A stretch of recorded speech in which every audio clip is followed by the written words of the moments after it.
And you can say that Simon of Cyrene, more than anybody else in this world, helped Jesus. Because he came to the point, a very critical point of Jesus' life, that Jesus couldn't move anymore. He came to a very critical point of his life where Jesus just couldn't do anything. And he stood in the gap for Jesus. He lifted up that cross.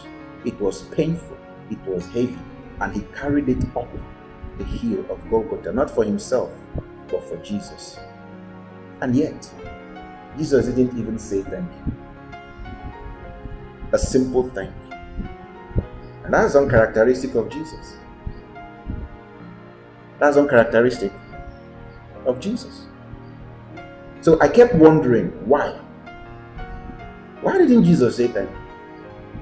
At least he would have told Simon, this thing you did, because of it. You know what he said to the woman that poured alabaster jar of perfume at his feet? He said, wherever the gospel is preached, this thing will be. Jesus was always commending people. He was always, appreciating what people did for him. So we would have expected that this man who did more for Jesus than anybody else, I believe he did more for Jesus than anybody else, Jesus would have said, thank you for what you did, and because of this, the best blessing, the greatest blessing, I believe he should have gone to Simon.